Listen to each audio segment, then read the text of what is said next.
കൈപ്പൻസ് വ്ലോഗിലെ ആ ഒരു വൈറൽ ദമ്പതിമാരാണ് ഇന്ന് നമ്മുടെ കൂടെ ഉള്ളത്. ഹലോ ചേട്ടാ.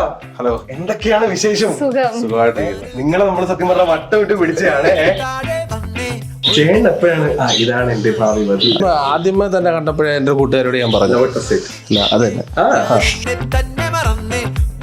നാട്ടില് ഇന്നൊരു കാര്യം നമുക്ക് ഏറ്റവും കൂടുതൽ മിസ് ചെയ്യുന്നത് എന്തായിരിക്കും? നമ്മുടെ ലൈഫിൽ നമ്മൾ മിസ് ചെയ്തതും രചിച്ചതും നമ്മുടെ നമുക്ക് ലൈഫിൽ എന്തെങ്കിലും വേണം എന്നുള്ള ഒരു എന്താ പറയുക ഡിസിഷൻ അല്ലെങ്കിൽ നമ്മുടെ ഒരു തീരുമാനത്തിന് പുറത്താണ് നമ്മൾ പുറത്തു പോയി അവിടെ ഇവിടെയൊക്കെ ആയിട്ട് നിന്ന് കഷ്ടപ്പെട്ടു എന്തെങ്കിലുമൊക്കെ അച്ചീവ് ചെയ്തിട്ടുണ്ടെങ്കിൽ നമ്മൾ ആ സാക്രിഫൈസ് ചെയ്തുകൊണ്ടാണ്. അവിടുത്തെ ഈ സായിപ്പന്മാർക്ക് മതാന്മാർക്കൊക്കെ അറിയോ നിങ്ങളെ കേരളത്തിൽ ഇത്രയും വലിയ സെലിബ്രിറ്റീസ് ആണെന്നുള്ളത്? അവരത് കാണാറുണ്ട്, സംസാരിക്കാറുണ്ട്. എനിക്ക് തോന്നുന്നു നിങ്ങളുടെ മെജോറിറ്റി ഓഫ് ഫോളോവേഴ്സും അതിന് താഴെ വരുന്ന കമന്റ്സ് നിങ്ങളെ സ്നേഹിക്കുന്ന ആൾക്കാരാണെന്ന് എനിക്ക് തോന്നിയിട്ടുണ്ട് പലപ്പോഴും. മെയിനായിട്ട് നമ്മുടെ കണ്ടന്റ് എന്ന് പറഞ്ഞു കഴിഞ്ഞാൽ ഞാനും അഞ്ജുവും തമ്മിലുള്ള കുത്തല അങ്ങോട്ടും ഇങ്ങോട്ടും കളിയാക്കലും ഒക്കെയാണ്. നമ്മൾ വേറൊരാളെ നമ്മൾ മറ്റൊരാളെ ഒരു രീതിയിലും ദ്രോഹിക്കാൻ അല്ലെങ്കിൽ ഒന്നും പറയുന്നോ അങ്ങനെയൊന്നും. UK നാട്ടിൽ വരുമ്പോ ഫസ്റ്റ് ചെയ്യുന്ന കാര്യം എന്താ? നാട്ടിൽ നിന്ന് കഴിക്കുന്ന ഒരു ഫീലിങ്സ് ഉണ്ടല്ലോ, ഓക്കെ, അത് ഒരു ഡിഫറെന്റ് ആണ്. എപ്പോഴാ ശരിക്കും ഡിസൈഡ് ചെയ്യുന്നത് നമുക്ക് കണ്ടന്റ് ക്രിയേഷനിലോട്ട് മാറാം എന്നുള്ളത്? അങ്ങനെ ഒരു പ്രത്യേക ഇതായിട്ടൊന്നും അല്ല, നമുക്ക് തുടങ്ങണമെന്ന് വെച്ച് അങ്ങ് തുടങ്ങി. ഈ കൂട്ടത്തിൽ ഏറ്റവും കൂടുതൽ റൊമാൻറ്റിക് ആയിട്ടുള്ള ആരാ? ചേച്ചിന് വല്ലാത്ത നോട്ടം ഇങ്ങനെ ചെറഞ്ഞിട്ടൊക്കെ. ഇഞ്ചി മൈ മീൽ പാർട്ട്ണർ.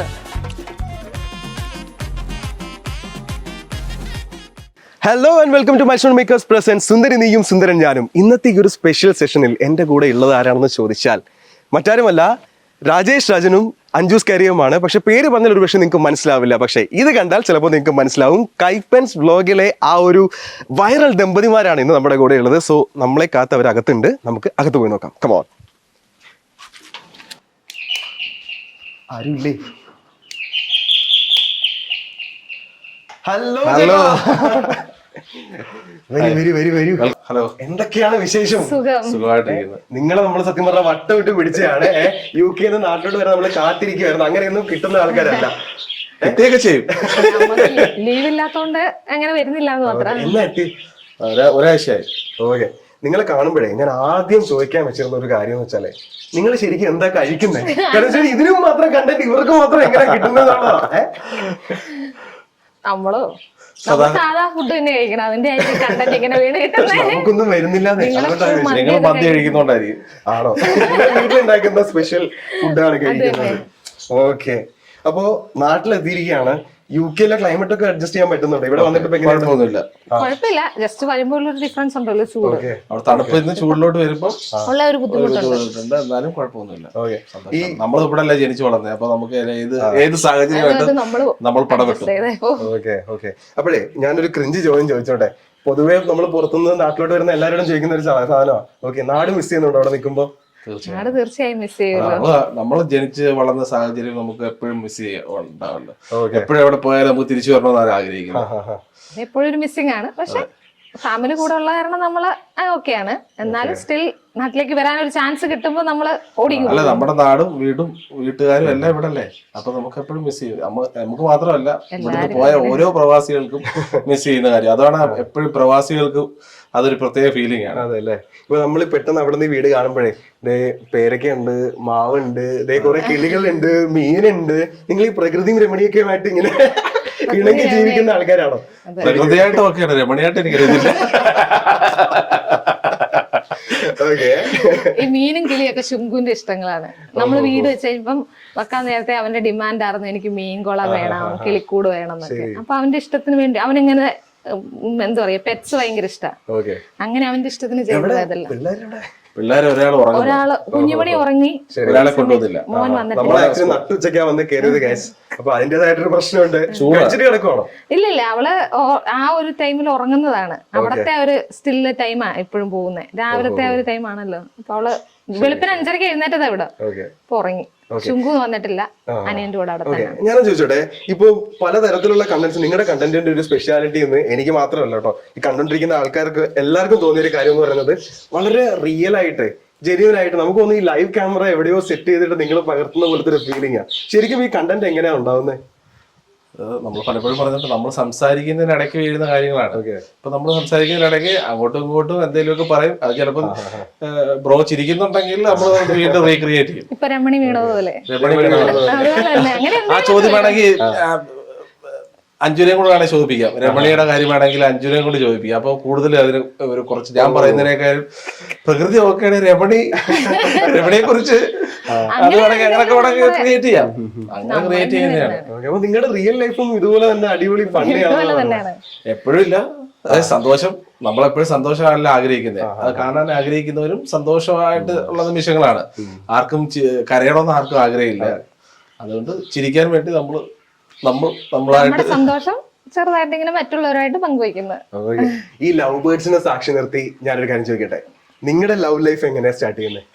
ഞങ്ങള് 2013 തോന്നുന്നു. 2013 2013 അഞ്ചു, ഞാൻ കൽക്കട്ടയിൽ വർക്ക് ചെയ്യുമായിരുന്നു. അപ്പൊ അഞ്ചു അവിടെ ജോലി ചെയ്യാൻ വന്നു, ജൂനിയറായിട്ട് വന്നു. അങ്ങനെ കണ്ട് പരിചയപ്പെട്ടു.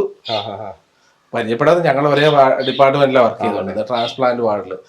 അപ്പൊ അവിടെ വന്നു, സംസാരിച്ചു, കൊറേ ഫോൺ ചെയ്തു, അങ്ങനെയൊക്കെ കണ്ട് ഈ ആദ്യം ഇഷ്ടം പറയുന്ന ആരാ? ഞാൻ തന്നെയാണ്.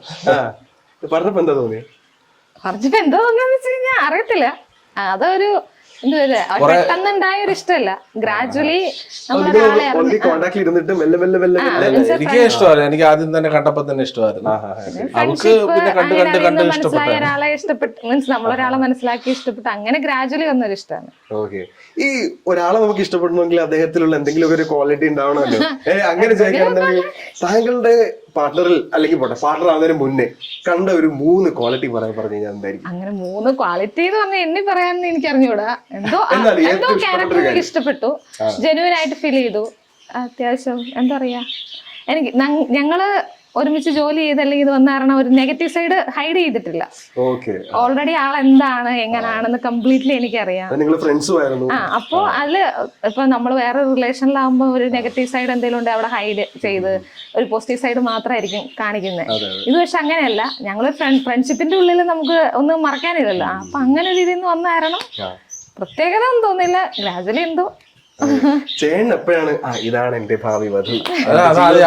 ആദ്യമേ തന്നെ കണ്ടപ്പോഴേ എന്റെ കൂട്ടുകാരോട് ഞാൻ പറഞ്ഞു, ലവ് അറ്റ് ഫസ്റ്റ് സൈറ്റ്. അത് തന്നെ. കൂട്ടുകാരുടെ പേര് ഞാൻ പറയുന്നില്ല. അവരോട് പറഞ്ഞ ആ പെൺകുച്ച് എനിക്കുള്ളതാണെന്നുള്ളത് പറഞ്ഞായിരുന്നു. ദൈവം അനുഗ്രഹിച്ച എല്ലാം കറക്റ്റ് റൂട്ടായിരുന്നു. ആ റൂട്ട് വഴി ഇത് പോരുന്നു. വേറെ പ്രശ്നങ്ങളൊന്നും ഉണ്ടായില്ല, നമ്മൾ കറക്റ്റ് ട്രാക്കിലോട്ട് വന്നു എന്നുള്ളതാണ്. ഓക്കെ, അടിപൊളി. നമുക്ക് ഇനി കുറച്ചു നേരം ഒന്ന് ഇരുന്ന് സംസാരിച്ചാലോ? ഓക്കെ. ഞാൻ ചോദിക്കട്ടെ, നിങ്ങള് പുറത്തുള്ളപ്പോഴേ നാട്ടില് ഇന്നൊരു കാര്യം നമുക്ക് ഏറ്റവും കൂടുതൽ മിസ് ചെയ്യുന്നത് എന്തായിരിക്കും? നാട്ടില് മിസ് ചെയ്യുന്നത് നാട്ടുകാരും ഫ്രണ്ട്സും. ഓക്കെ, നമ്മൾ നമ്മുടെ ഫ്രണ്ട്സിനെ വിട്ടിട്ട് പോകുമ്പോൾ ഭയങ്കര ബുദ്ധിമുട്ടല്ലേ. ഇപ്പൊ നാളെ ഒരു കാലത്ത് ഇപ്പം അവിടെ നമ്മൾ സെറ്റിൽ ആവുകയാണെങ്കിൽ എൻ്റെ മോൻ അല്ലെങ്കിൽ മോള് ഒരിക്കലും അവർ തിരിച്ചു വരുമെന്ന് തോന്നില്ല. കാരണം അവര് അവിടെ വളർന്നത്, അവരുടെ ഫ്രണ്ട്സ് അവിടെയാണ്. നമ്മൾ ദൈവം അനുഗ്രഹിക്കണം, നമ്മൾ അവർക്കൊരു ചുറ്റുപാട് നമ്മൾ ഉണ്ടാക്കി കൊടുക്കുന്നത് കൊണ്ട് അവർക്ക് അവിടെ തന്നെ നിൽക്കാനുള്ളൊരു യോഗ്യത ഉണ്ടായിരിക്കും. നമുക്ക് അങ്ങനെ ഇല്ലായിരുന്നു, ചുറ്റുപാടില്ലെന്നല്ല, നമുക്ക് നമ്മൾ വളർന്നു വന്ന സാഹചര്യത്തിൽ കുറച്ച് സാധാരണക്കാരൻ്റെ ആളിൽ നിന്ന് വന്നത്. അപ്പം നമുക്ക് നല്ലൊരു ലൈഫ് സ്റ്റൈൽ ഉണ്ടായത് കൊണ്ടാണ് നമ്മൾ പുറത്തു പോയതും കാര്യങ്ങളൊക്കെ ചെയ്യുന്നതും ഒക്കെ. അപ്പൊ നമ്മൾ അതുകൊണ്ടാണ് പുറത്തു പോയത്. അല്ലെങ്കിൽ നമ്മൾ പോകേണ്ട ആവശ്യമില്ല. ഇവിടെ പഴയ പോവാത്ത ആൾക്കാർ എത്രയോ ആൾക്കാരുണ്ട്, നാട്ടിൽ നിന്ന് പോവാത്ത ആൾക്കാരുണ്ട്. നമ്മുടെ നാട്ടുകാരും വീട്ടുകാരെയും വിട്ടുപോകാൻ ആഗ്രഹിക്കുന്ന ഒരുപാടുണ്ട്. അതുകൊണ്ട് അത് തന്നെയാണ് ഏറ്റവും വലിയ നമ്മുടെ ലൈഫിൽ നമ്മൾ മിസ് ചെയ്തതും നമ്മള് ത്യജിച്ചതും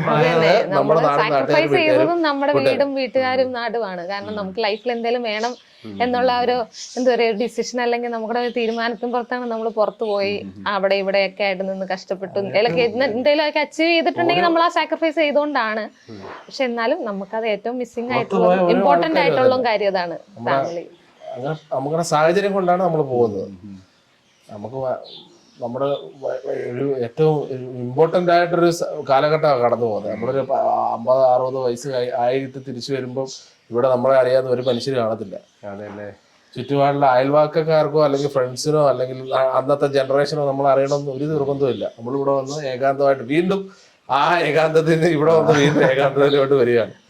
കുറെ നാള് നാട്ടിൽ നിന്നൊക്കെ മാറി നിൽക്കുമ്പോഴത്തേനും നമുക്ക് ഇവിടെ ഉള്ള ആൾക്കാരുടെ ടച്ചൊക്കെ അത് പോകും. ഇപ്പൊ എന്റെയും കുറച്ച് സുഹൃത്തുക്കൾ UK-ലൊക്കെ ഉള്ള അവര് പറയുന്നുണ്ട്, എടാ നമ്മൾ ഈ പറയുന്ന ഒരു ഗ്ലാമറും മറ്റേ ഭയങ്കര സൗകര്യമൊന്നും അല്ല, അവിടെ പോകുന്ന എല്ലാ മലയാളികളുടെയും കഷ്ടപ്പാട് തന്നെയാണ്. എല്ലാ UK എന്നുള്ള ഏത് രാജ്യത്ത് പോയാലും നമ്മളവിടെ പോയി അവരുടെ ആ ലൈഫ് സ്റ്റൈല് നമ്മൾ ഉൾക്കൊണ്ടേ പറ്റും. അതുപോലെ അനുസരിച്ച് അവിടെ ജോലി ചെയ്യാതിരുന്ന് കഴിഞ്ഞാൽ നമുക്ക് അവിടുത്തെ യൂട്ടിലിറ്റി ബില്ലുകളും മറ്റുള്ള കാര്യങ്ങളും മാനേജ് ചെയ്യാൻ പറ്റത്തില്ല. അപ്പൊ നമ്മൾ ചിലപ്പോൾ ആഴ്ചയില് ചിലപ്പോൾ ചില ആൾക്കാർ 6-7 ദിവസം വർക്ക് ചെയ്യുന്ന ആൾക്കാരുണ്ട്. അപ്പം ചിലപ്പോൾ ഫാമിലിയെ തന്നെ നേരിട്ട് കാണാൻ പറ്റാത്ത, ഫാമിലിയായിട്ട് ടൈം സ്പെൻഡ് ചെയ്യാൻ പറ്റാത്ത അവസരങ്ങളൊക്കെ ഉണ്ട്. അതിപ്പോ എല്ലാവരുടെ സാഹചര്യം അങ്ങനെയല്ല, അങ്ങനെ ചെയ്യാത്തവരുണ്ട്. എന്നെ സംബന്ധിച്ച് ഞങ്ങൾ 3-4 ഡ്യൂട്ടിയാണ് ചെയ്യുന്നത്. അപ്പം ഇടയ്ക്ക് നമ്മൾ ഫാമിലി ടൈം കണ്ടെത്താറുണ്ട്. മാക്സിമം നമ്മള് ട്രൈ ചെയ്യും ഒരുമിച്ചുള്ള ടൈം കണ്ടെത്താൻ. കുഞ്ഞുങ്ങൾക്ക് ഈ നമ്മുടെ നാടുമായിട്ടുള്ളൊരു ആത്മബന്ധം അല്ലെങ്കിൽ നമ്മുടെ ഒരു സംസ്കാരം അതൊക്കെ മിസ് ചെയ്യുന്നതായിട്ട് ഫീൽ ചെയ്തിട്ടുണ്ടോ എപ്പോഴെങ്കിലും? അത് ഉറപ്പായിട്ടുണ്ട്. കാരണം നാട്ടില് ഈ ഗ്രാൻഡ് പേരൻസിന്റെ ഒക്കെ കൂടെ നിന്ന് വളരുന്ന പിള്ളേരെന്ന് പറഞ്ഞു കഴിഞ്ഞാൽ ഇപ്പൊ നമ്മളെ പള്ളിയിൽ പോവുക അല്ലെങ്കിൽ അങ്ങനത്തെ കുറെ കാര്യങ്ങളുണ്ടല്ലോ, അവിടെ ചെന്ന് കഴിയുമ്പോൾ ഇതെല്ലാം മിസ്സിംഗ് ആണ്. നമ്മുടെ ഡ്യൂട്ടിയുടെ അഡ്ജസ്റ്റ് അനുസരിച്ച് നമുക്ക് കൊണ്ടുപോകാൻ പറ്റും. പള്ളിയിലാണെങ്കിൽ നമുക്ക് ചിലപ്പോൾ അവിടെ വെള്ളിയാഴ്ച ആയിരിക്കും, ശനിയാഴ്ച ആയിരിക്കും, ഞായറാഴ്ച ആയിരിക്കും. നമ്മുടെ പല അവിടുത്തെ ആൾക്കാരുടെ ഒരു ഇത് വെച്ചിട്ടായിരിക്കും അതെല്ലാം ചെയ്യുന്നത്.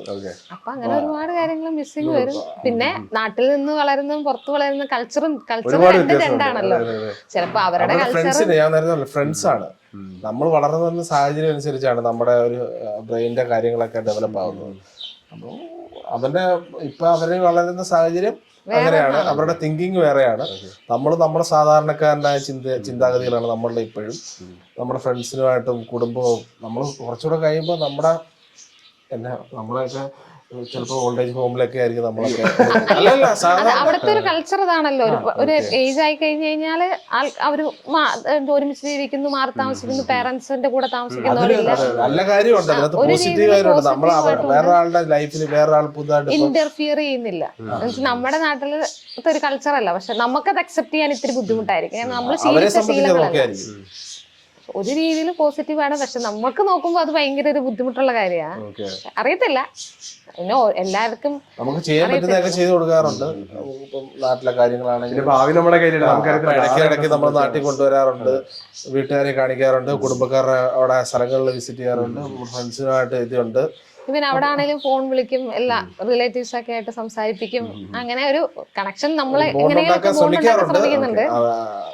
പിന്നെ അവർക്ക് അവരുടേതായ ലൈഫാണ്. നമ്മള് ഒരു പരിധിക്കപ്പുറം നമുക്ക് പിള്ളേരെ ആണെങ്കിലും കൺട്രോൾ ചെയ്യാൻ പറ്റത്തില്ല. അവരുടെ ഒരു പിയർ ഗ്രൂപ്പ്സ് എന്ന് പറയുന്നത് അവരുടെ ഇൻഫ്ലുവൻസ് ഭയങ്കര വലുത് തന്നെയാണ്. ഇഞ്ചി മൈ മീൽ പാർട്ട്ണർ. ഞാൻ ചോദിച്ചോട്ടെ, അവിടുത്തെ ഈ സായിപ്പന്മാർക്കും മതാമാർക്കൊക്കെ അറിയോ നിങ്ങളെ കേരളത്തിൽ ഇത്രയും വലിയ സെലിബ്രിറ്റീസ് ആണെന്നുള്ളത്? അവർക്ക് അങ്ങനെ എല്ലാവർക്കും അറിയത്തില്ല. കൂടെ വർക്ക് ചെയ്യുന്ന ആൾക്കാർക്കൊക്കെ അറിയാം നമുക്ക്. പിന്നെ അവരത് കാണാറുണ്ട്, അതിനെ സംസാരിക്കാറുണ്ട്. അവിടുത്തെ ലോക്കലൈറ്റ്സിനും അറിയാം. അങ്ങനെ അറിയാം, മലയാളികൾക്ക് അറിയാം, മലയാളികൾക്ക് ഓഫ് കോഴ്സ് അറിയണമല്ലോ. കൂടെ എല്ലാവർക്കും ഒന്നും അറിയത്തില്ല. നമ്മുടെ എത്രയോ ആൾക്കാരുണ്ട്, നമ്മുടെ എന്തോരം ജനങ്ങളാണ്. അപ്പൊ എല്ലാവർക്കും അറിയാം. അറിയാവുന്നവരോട് നല്ല രീതിയിലാണ് പെരുമാറുന്നതും നല്ല രീതിയിലാണ് നമ്മുടെ ഉള്ള അപ്രോച്ചും. സന്തോഷമുള്ളതൊക്കെ കാണുമ്പോഴും കേൾക്കുമ്പോഴൊക്കെ. നിങ്ങളുടെ അടുത്ത് ഒരു പ്രത്യേകത എന്ന് വെച്ച് കഴിഞ്ഞാൽ നമ്മളിപ്പോ പൊതുവെ ഇപ്പൊ വ്ളോഗേഴ്സ് അല്ലെങ്കിൽ കണ്ടന്റ് ക്രിയേറ്റേഴ്സിനെ പൊതുവെ നമ്മൾ 2 സൈഡ് ഉണ്ടാവും. അതായത് അവരെ സപ്പോർട്ട് ചെയ്യുന്ന ഒരു വിഭാഗം ഉണ്ടാവും, അതുപോലെ തന്നെ അവരെ കുറച്ച് ഇഷ്ടമല്ലാത്തൊരു വിഭാഗം. നമ്മള് അമ്മത്തല്ലേലും 2 തരത്തിലുള്ള ആൾക്കാരെന്ന് പറഞ്ഞാൽ അങ്ങനെ ഉണ്ടാവും. പക്ഷേ എനിക്ക് തോന്നുന്നു നിങ്ങളുടെ മെജോറിറ്റി ഓഫ് ഫോളോവേഴ്സും അതിന് താഴെ വരുന്ന കമന്റ്സ് നിങ്ങളെ സ്നേഹിക്കുന്ന ആൾക്കാരാന്ന് എനിക്ക് തോന്നിയിട്ടുണ്ട് പലപ്പോഴും. അത് എന്തായിരിക്കും അതിന്റെ റീസൺ? നിങ്ങൾ ജെന്യുവിനായിട്ട് തന്നെ നിങ്ങളുടെ കണ്ടന്റ്സ്, നമ്മള് മെയിനായിട്ട് നമ്മുടെ കണ്ടന്റ് എന്ന് പറഞ്ഞു കഴിഞ്ഞാല് ഞാനും അഞ്ജുവും തമ്മിലുള്ള കുത്തല, അങ്ങോട്ടും ഇങ്ങോട്ടും കളിയാക്കലും ഒക്കെയാണ്. നമ്മൾ വേറൊരാളെ നമ്മൾ മറ്റൊരാളെ ഒരു രീതിയിലും ദ്രോഹിക്കാൻ അല്ലെങ്കിൽ ഒന്നും പറയുന്നോ അങ്ങനെയൊന്നും നമ്മൾ അങ്ങോട്ടും ഇങ്ങോട്ടും നമ്മുടെ ലൈഫ് സ്റ്റൈലിൽ കാണിക്കുന്ന കാര്യങ്ങളാണ്. ഒരാളെ പോലും നമ്മളിപ്പോ ട്രെൻഡിന്റെ സമയത്ത് വരുവാണെങ്കിൽ തന്നെ അവർക്കെതിരെ നമുക്കൊരു വീഡിയോ ചെയ്യുന്നില്ല. അപ്പൊ നമ്മൾ എന്തിനാണ്, നമുക്ക് ഇഷ്ടംപോലെ കണ്ടിട്ട് നമ്മുടെ ഇതിനകത്തുണ്ട്. നമ്മുടെ വീട്ടിൽ നെഗറ്റിവിറ്റി എന്തിനാണ് സ്പ്രെഡ് ചെയ്യുന്നത്? നമുക്ക് അല്ല, ഇപ്പോഴത്തെ കാലത്ത് നെഗറ്റിവിറ്റി ചെയ്തും ആൾക്കാർ വിമർശനം ശ്രമിക്കുന്നുണ്ട്. അതിന്റെ ഒരു കാലഘട്ടമാണ്. അവിടെ പറഞ്ഞ അത് നമ്മുടെ സോഷ്യൽ മീഡിയയിൽ ഒരുപാട് നമുക്കിപ്പോ ഒത്തിരി സാധ്യതകളുണ്ട്. അതെ, നെഗറ്റിവിറ്റി പിന്നെ പോസിറ്റിവിറ്റി ആവും. ഇപ്പൊ എത്രയോ ആൾക്കാരുണ്ട്, ആദ്യം നെഗറ്റീവായിട്ട് വന്ന് പിന്നെ പോസിറ്റീവായ ആൾക്കാരുണ്ട്, പിന്നെ പോസിറ്റീവായി നിന്ന ആൾക്കാർ നെഗറ്റീവായ ഓവർനൈറ്റ് പബ്ലിസിറ്റി കൊണ്ട് അവര് വലിയ ഫെയിമിൽ പോയിട്ട് അതേപോലെ വീണ ആൾക്കാരുണ്ട്. ഇതെല്ലാം ഇതിനകത്താണ്, സോഷ്യൽ മീഡിയ ഉള്ളതാണ്. സോഷ്യൽ മീഡിയ വെച്ചിട്ടാണെങ്കിൽ നമുക്ക് ആർക്കും ആരെയും തകർക്കാൻ പറ്റുന്ന ഒരു കാലഘട്ടം. അതെ അല്ലേ? ഇപ്പൊ എന്റെ ഒരു 5000 രൂപ ഉണ്ടെങ്കിൽ എനിക്ക് വേണമെങ്കിൽ ബ്രോയെ വേണമെങ്കിൽ സുഖമായിട്ട് വലിച്ചു സുഖമായിട്ട് എനിക്ക് അങ്ങനെ ചെയ്യാൻ ഇഷ്ടംപോലെ ആൾക്കാരുണ്ട്. ചെയ്യാന്നേ ഉള്ളൂ, 10 കമന്റ് ഇട്ടാൽ മതി. ഈ ഫെയിമിനുണ്ടല്ലോ നെഗറ്റീവ് സൈഡും പോസിറ്റീവ് സൈഡും ഉണ്ടായിരിക്കും. ഇപ്പോ ഓർത്തിരിക്കാൻ പറ്റുന്ന ഒരു ഇൻസിഡന്റ് എടുത്ത് പറയാനാണെന്നുണ്ടെങ്കിൽ അങ്ങനെ ഒരു കാര്യം എന്തെങ്കിലും നമുക്ക് ഡിസ്കസ് ചെയ്യാനുണ്ടോ? അതായത് ആരെങ്കിലും കണ്ടിട്ട് തിരിച്ചറിഞ്ഞ് നിങ്ങളുടെ ഒരുപാട് സ്നേഹം അറിയിക്കുന്ന ഒരു ഇൻസിഡന്റോ അങ്ങനെ എന്തെങ്കിലും ഒരുപാടുണ്ട് അങ്ങനെ. ആണല്ലേ? പല സ്ഥലങ്ങളിലും മീൻസ് നമ്മൾ പൊതുവെ എവിടെ പോയാലും ഒരുപാട് ആൾക്കാർ ഇങ്ങോട്ട് വന്ന് സംസാരിക്കുന്ന ആളല്ലേ. അപ്പൊ പറയും നമ്മളെ എന്താ പുറത്തുനിന്ന് ഒരാൾ കണ്ട ഫീലിങ്സ് ഇല്ല, ഞങ്ങൾക്ക് ഒരുപാട് ഇഷ്ടമാണ് പിള്ളേരുടെ. അപ്പൊ അവര് ഓടി വന്ന് ഇങ്ങനെ പറയുമ്പോ നമുക്കത് ഭയങ്കര ഒരു എന്താ പറയാ ഹാപ്പിനെസ് ആണ്. നമ്മളെ അടുത്ത് വന്നിട്ട് അവർ ഇത്രയും സന്തോഷത്തോടെ അല്ലെങ്കിൽ അത്രയും ഒരു ഇതായിട്ട് മിങ്കിൾ ചെയ്യുമ്പോ നമുക്കത് ഭയങ്കര ഒരു സപ്പോർട്ടാണ്, പോസിറ്റിവിറ്റിയാണ് എല്ലാം ഭയങ്കര. നമ്മുടെ പിള്ളേർ സെറ്റ് ഒരുപാട് നമ്മുടെ വിജയമാണല്ലേ. കുഞ്ഞു പിള്ളേരൊക്കെയാണ് കൂടുതൽ എനിക്ക് തോന്നുന്നത്. കുഞ്ഞു പിള്ളേരൊക്കെ നമ്മുടെ പിള്ളേരെ കാണാൻ വേണ്ടി അവരുടെ കുസൃതികൾ കാണാനൊക്കെ വേണ്ടി ഇഷ്ടം പോലെ. നമ്മൾ കഴിഞ്ഞ ദിവസം ഞാൻ മറ്റേ കണ്ണിന്റെ ഇത് കാണിക്കാൻ പോയപ്പോ ഒരു പയ്യൻ കണ്ട് ഇന്ന ആളല്ലേ സംസാരിച്ചു. അതുപോലെ തന്നെ മോനെ കൊണ്ടുവന്നില്ല, അവൻ ഇങ്ങോട്ട് ചോദിച്ചു അവനെ കൊണ്ടുവന്നില്ല. അപ്പൊ അവര് ആ ഒരു എല്ലാവരും പിള്ളേർ സെറ്റിന് ഒരു നമ്മുടെ പിള്ളേരെ ഒരുപാട് ഇഷ്ടമാണ്. ഒരുപാട് സന്തോഷമാണ്. ആ സ്നേഹവും ആ ഇഷ്ടമൊക്കെ എന്നും അങ്ങനെയാണ് നിൽക്കട്ടെ. നമുക്ക് ചെറിയൊരു ഫൺ സെഗ്മെന്റിലോട്ട് പോയാലോ? ഓക്കെ, ഞാൻ കുറച്ച് ക്വസ്റ്റ്യൻസ് ഇങ്ങനെ നോട്ട് ചെയ്തിട്ടുണ്ട്. ഒരു റാപ്പിഡ് ഫയർ റൗണ്ട് എന്നൊക്കെ വേണമെന്നുണ്ടെങ്കിൽ നമുക്ക് പറയാം കേട്ടോ. ഓക്കെ, സ്നേഹം വരുമ്പോഴേ പാർട്ട്ണർ വിളിക്കുന്ന ആ ഒരു പേരെന്തായിരിക്കും? ചില പേര് അങ്ങനെ ചില പേര് വിളിക്കാറില്ല, പേര് തന്നെയാണ് വിളിക്കുന്നത്. അല്ല ചില പേരായിട്ടൊന്നും വിളിക്കാറില്ല. ഞാൻ ഇച്ചായ എന്നുള്ളതിന്റെ ഷോർട്ട് ഫോമിലാണ് ഇച്ച ഇച്ചു അങ്ങനെ വിളിക്കാറ്. അത് നമ്മൾ വ്ളോഗിൽ കാണുന്ന പരിപാടി തന്നെയാണ്. അല്ലാതെ വേറെ ചില പേരൊന്നും വിളിക്കാറില്ല. പണ്ട് പ്രേമിച്ചോണ്ടിരുന്ന സമയത്ത് വിളിക്കുന്നുണ്ട്, അതൊന്നും ഇപ്പൊ പറയുന്നില്ല. നമ്മള് കുറച്ചുകൂടെ കാര്യങ്ങൾ ആയി വരുമ്പോഴത്തേന് ഈ മെച്ചൂർഡ് ആകുമ്പോഴത്തേനും ആ പ്രേമൊക്കെ പതുക്കെ നമ്മുടെ പേര് തന്നെ വിളിച്ച് ഇതാവുന്നതായിരിക്കും ഏറ്റവും നല്ലത്. നമ്മൾ മറ്റുള്ള ഇപ്പൊ നമ്മൾ ഒരു പബ്ലിക് പ്ലേസിലോട്ടൊക്കെ പോകുമ്പോൾ നമുക്ക് ചിലർക്ക് ക്രിഞ്ചായിട്ട് ഫീൽ ചെയ്യും. ഇപ്പൊ അഞ്ജുനെയും എന്നെ ഇച്ചാന്നു, ഞാൻ അഞ്ജുനെ തന്നെ വിളിക്കാറുണ്ട്. പിന്നെ എന്റെ ഫോണിൽ നമ്മൾ സേവ് ചെയ്തിട്ടുണ്ട് മൈ ലവ് എന്ന് സേവ് ചെയ്തിട്ടുണ്ട്. എപ്പോഴും മൈ ലവ് തന്നെയാണ്. അപ്പൊ അത്രേ ഉള്ളു, അല്ലാതെ പേരൊന്നും വിളിക്കാറില്ല. ഓക്കെ, നിങ്ങൾ പരസ്പരം ഫസ്റ്റ് കണ്ട് പരിചയപ്പെടുന്ന സമയത്ത് നിങ്ങളുടെ ഫസ്റ്റ് ഇംപ്രഷൻ എന്തായിരുന്നു രണ്ടുപേരെ പറ്റിയിട്ട് അങ്ങോട്ടും ഇങ്ങോട്ടും? ആദ്യം എന്താ വിചാരിച്ചത്? ഈ ചിലർ പറയില്ലേ നമ്മൾ ആദ്യം ഞാൻ വിചാരിച്ചു പുള്ളി ഇച്ചിരി സീനാന്ന് വിചാരിച്ചു. ഞാൻ അങ്ങനെ വിചാരിച്ചു, കാരണം ഞാൻ ചെല്ലുമ്പോ പുള്ളി അവിടെ ഷിഫ്റ്റ് ഇൻചാർജ് അപ്പൊ ഹാൻഡ് ഓവർ ഒക്കെ എടുക്കാൻ വരുമ്പോ ഒരു റൂഡ്നെസ് ഉണ്ടാവുമല്ലോ പുതിയ പിള്ളേരുടെ അടുത്ത്. അങ്ങനെ ഒരു ചെറുതായിട്ട് എനിക്ക് ആദ്യമൊക്കെ ഭയങ്കര അങ്ങനെ റാഗിങ് അല്ല, ഡ്യൂട്ടി ചെയ്യുമ്പോ ഭയങ്കര സ്ട്രിക്റ്റ് ആയിട്ട് അല്ലെങ്കിൽ ഒരു തെറ്റ് കണ്ടുപിടിച്ചാൽ ചീത്ത വിളിക്കുക അങ്ങനത്തെ ഒരു ഇതുണ്ടല്ലോ. അപ്പൊ നമ്മള് ആദ്യം ഒരു ഇതുണ്ടാവുമല്ലോ. ആദ്യം നമുക്ക് ഒരുപാട് ചീത്ത വിളിക്കുന്നതല്ല, നമ്മളൊരു കാര്യം പറഞ്ഞു തരുമ്പോ പിന്നീട് അവരുടെ മനസ്സിൽ നിന്ന് അത് പോകത്തില്ല. ഇപ്പൊ നമ്മളും ഇതേ സാഹചര്യത്തിൽ നിന്ന് തന്നെ വളർന്നു വരുന്നത്.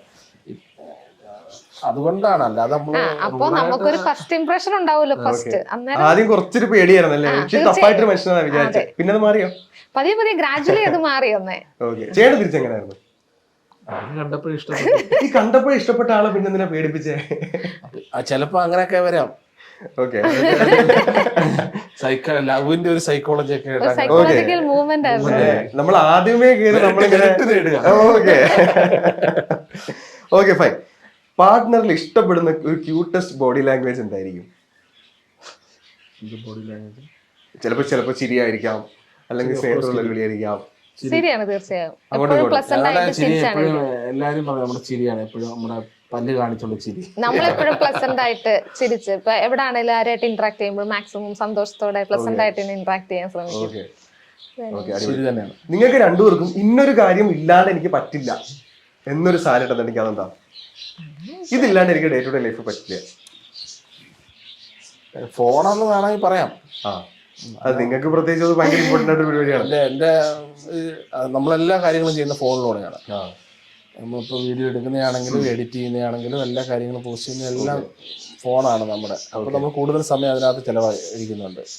പഞ്ചിനെ സംബന്ധിച്ച് എന്തോടി എനിക്ക് അങ്ങനെ പ്രത്യേകിച്ച് അങ്ങനെ ഒന്നുമില്ല. പക്ഷെ എനിക്ക് രാവിലത്തെ ചായ മസ്റ്റ്, അതാണ് എന്റെ മെയിൻ സാധനം. രാവിലെ കടുപ്പത്തിലൊരു ചായ കിട്ടില്ല എന്റെ ഒരു ദിവസം പോക്കാ. ഓക്കെ, നിങ്ങളുടെ ബെസ്റ്റ് ഡേറ്റ് സ്പോട്ട് ഏതാണ്? എന്ന് വെച്ചാൽ നല്ല സന്തോഷമൊക്കെ ആയിട്ടായിരിക്കുമ്പോ പുറത്തൊന്ന് പോയി ഇരിക്കാൻ തോന്നുന്ന ഒരു സ്ഥലം അങ്ങനെ എന്തെങ്കിലും ഉണ്ടോ? മേ ബി ഇവിടെ ആയിരിക്കാം. ഇല്ല, ഞങ്ങൾക്ക് വീടാണ്. ഇതാണ് ഞങ്ങളുടെ ഏറ്റവും വലിയ അടിപൊളി സ്പോട്ട്. നിങ്ങൾ ഇവിടെ ഇരുന്ന് ഫുഡൊക്കെ കഴിക്കുന്നു ഫുൾ ടൈം ഇവിടെ. ഫുഡ് മാത്രമല്ല, ഞങ്ങൾ അവിടെ ഇരുന്ന് സംസാരിക്കും, എല്ലാവരോടും കൂടെ ഇരുന്ന് ഫുഡ് കഴിക്കുന്ന അവിടെ ഇരുന്ന്. അപ്പൊ നമുക്ക് കൂടുതലും പുറത്ത് പോയി ഇതാക്കുന്നതിനേക്കാളും ഫാമിലി എല്ലാവരോടും വീട്ടിലിരുന്ന് നമുക്ക് വളരെ ലിമിറ്റഡ് ആയിട്ടുള്ള ഫ്രണ്ട്സേ ഉള്ളൂ. അവര് വന്നാലും ഇപ്പൊ അവര് അന്നും ഇന്നും നമ്മുടെ കൂടെ തന്നെ ഉണ്ട്. ചില ആൾക്കാരൊക്കെ പുറത്ത് ജോലിക്കായിട്ടൊക്കെ പോയിട്ടുണ്ട്. അപ്പൊ അവരാണ് നമ്മുടെ മെയിൻ ഒരു മെന്റർ എന്നൊക്കെ വേണമെങ്കിൽ പറയാം. ഓക്കെ. ഈ കൂട്ടത്തിൽ ഏറ്റവും കൂടുതൽ റൊമാൻറ്റിക് ആയിട്ടുള്ള ആരാ?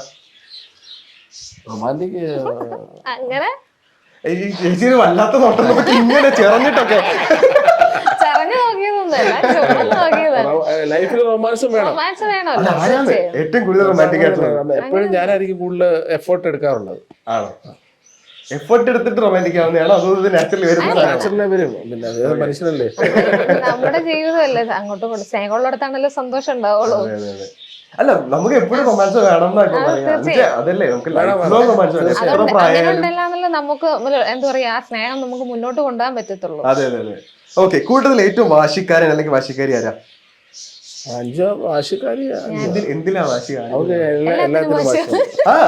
അങ്ങനെ ചെറിയ ചെറിയ കാര്യങ്ങൾക്ക് സ്വഭാവം അങ്ങനല്ല, ചെറിയ വാശികളൊക്കെ ഉണ്ട്. എല്ലാരും അങ്ങനെയാണല്ലോ. നമുക്ക് വാശി എടുത്താൽ നേടുന്നിടത്തല്ലേ വാശി എടുക്കാൻ പറ്റുള്ളൂ. അതിൽ നിന്ന് തരാറുണ്ടോ ആള്? അങ്ങനെ പ്രശ്നമൊന്നുമില്ല. അങ്ങനെ പ്രശ്നമൊന്നുമില്ല. ഓക്കെ ഓക്കെ ശരി. ഒരു ഓർത്തിരിക്കുന്ന ഒരു വൈൽഡസ്റ്റ് ട്രാവൽ മെമ്മറി പറയാൻ പറഞ്ഞ, ഫോർ എക്സാമ്പിൾ നമ്മുടെ മോഹൻലാലിന്റെ മിഥുനം ടൂറിന്റെ പോലത്തെ അങ്ങനെ എന്തെങ്കിലും പരിപാടി ഉണ്ടോ? ട്രാവൽ മെമ്മറീസ് എവിടെ പോയാലും നമ്മള് കൂടുതലും ഫാമിലി ആയിട്ടാണ്. ഞങ്ങൾ ഒറ്റയ്ക്ക് ഒരിക്കലും ട്രാവൽ ചെയ്തിട്ടില്ല ഇതുവരെ. എവിടെ പോയി കഴിഞ്ഞാലും ഫാമിലി എല്ലാരും, ആരൊക്കെ ഉണ്ടോ എല്ലാരും 10 പേരുണ്ട്, 10 പേരും കൂടെ പോകും. 10 വർഷമായി. അപ്പൊ എങ്ങനെയാണെങ്കിലും നമ്മൾ എവിടെ പോയാലും ഫാമിലി ആയിട്ടാണ് ഒരുമിച്ചാ പോവുക. അതിന്റെ ഒരു വൈബ് വേറെയാണ്. സ്നേഹം. ഞങ്ങൾ ഒറ്റയ്ക്ക് ഇതുവരെ എങ്ങും പോയിട്ടില്ല. ഫുഡ് കഴിക്കാൻ പോകാൻ നമ്മൾ രണ്ടുപേരും കൂടെ ഉണ്ടെങ്കിൽ നമുക്ക് രസമാണ് സംസാരിച്ച്. നിങ്ങൾ പിന്നെ എപ്പോഴും ഒരുമിച്ചാണല്ലോ. അപ്പൊ പിന്നെ നമ്മുടെ ഫ്രണ്ട്സും ഫാമിലിയൊക്കെ വരുമ്പോഴാണ് അതൊന്ന് കംപ്ലീറ്റ് ആവുന്നത്. ഞാൻ ചോദിക്കട്ടെ, അവിടെ നിന്ന് അതായത് UK നാട്ടിൽ വരുമ്പോ ഫസ്റ്റ് ചെയ്യുന്ന കാര്യം എന്താ? അതായത് ഇത് ഈ ഒരു സാധനം എനിക്ക് മിസ് ചെയ്തിരിക്കുന്നത് ആദ്യം തന്നെ ചെയ്തില്ല. ഇപ്പൊ എന്റെ അടുത്ത് പൊറോട്ടയും ബീഫും കഴിക്കാൻ കയറും. എവിടെ? നല്ല കട നോക്കും, എവിടെയെങ്കിലും കേറി. അവിടെ നമ്മുടെ നാട്ടിൽ കിട്ടുന്ന പോലത്തെ ഈ ബീഫ് ഫ്രൈ, ബീഫ് റോസ്റ്റ് പരിപാടി ആ ഒരു ടേസ്റ്റ് ഒന്നും കിട്ടില്ല. കിട്ടില്ല അവിടെ എല്ലാ സാധനങ്ങളും എല്ലായിടും കിട്ടും. പക്ഷെ എന്നാലും നാട്ടിൽ നിന്ന് കഴിക്കുന്ന ആ ഒരു ഫീലിങ്സ് ഉണ്ടല്ലോ, അത് ഒരു ഡിഫറെന്റ് ആണ്. ഓക്കെ. വീട്ടില് മമ്മീനെ വിളിച്ചിട്ട് പറയുന്നത് എന്തായിരിക്കും? മമ്മി എനിക്ക് ഇത് ഉണ്ടാക്കി താ, ഞാൻ അത് കഴിക്കാനാ വരുന്നത്. എനിക്ക് മമ്മിയുടെ ഏറ്റവും ഇഷ്ടപ്പെട്ട സാമ്പാറാണ്. ഓക്കെ. സാമ്പാർ, ഇഡ്ഡലി, മീൻകറി.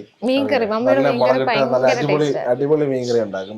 സാമ്പാർ, സാമ്പാർ, ബീഫ് ഫ്രൈ ആണെങ്കിലും അങ്ങനെ മമ്മി അത്യാവശ്യം നന്നായിട്ട് കുക്ക് ചെയ്യും. നല്ല സൂപ്പർ ഷെഫാണ്.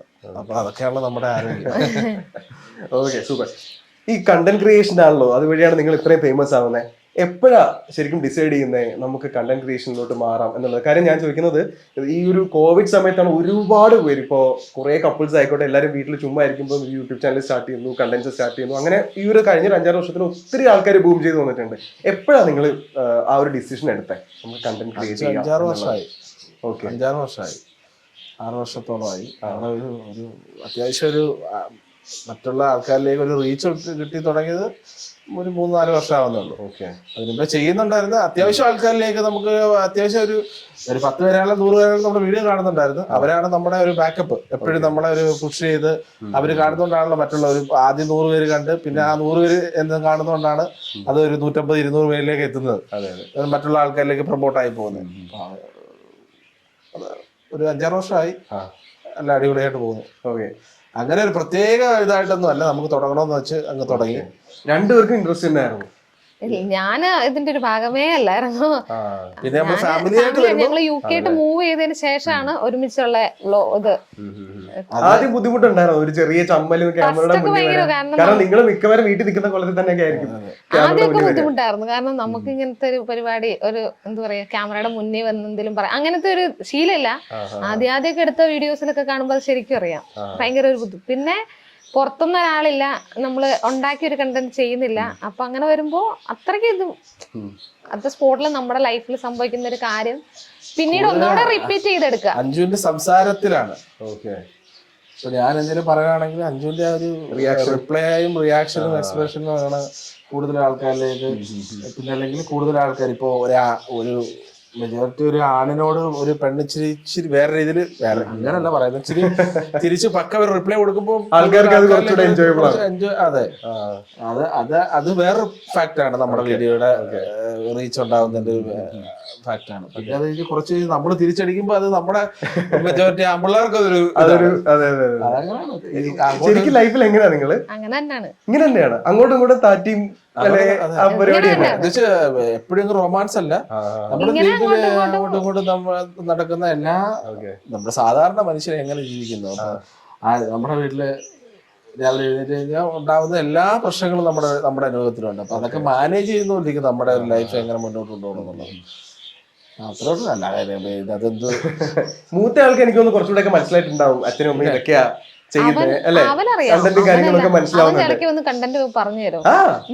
എങ്ങനെ അവിടെയൊക്കെ വീഡിയോസ് ഒക്കെ കാണുമ്പോ നമുക്ക് ഞാനൊരു കണ്ടന്റ് കണ്ടുവച്ചിട്ട് നമുക്ക് അങ്ങനെ വീഡിയോ എടുക്കാന്നൊക്കെ പറയുമ്പോ അവരിപ്പോഴും ഈ ഇടയായിട്ട് ഇത്തിരി മടിയാണ് ഇതിന്റെ ഫ്രണ്ടിലൊക്കെ വരാൻ. ആദ്യമൊക്കെ നന്നായിട്ട് എല്ലാത്തിനും കൂടെ ഇപ്പൊ ഒരു ആ ഒരു ഏജ് ഇട്ട് വരുന്നുണ്ട്, ഇത്തിരി ഷൈനസ് വരുന്ന ഒരു ടൈമായി. ഇപ്പൊ ഇടയ്ക്കൊക്കെ ഒരു നാണൊക്കെ ഉണ്ട്, എന്നാലും ആളൊക്കെയാണ്.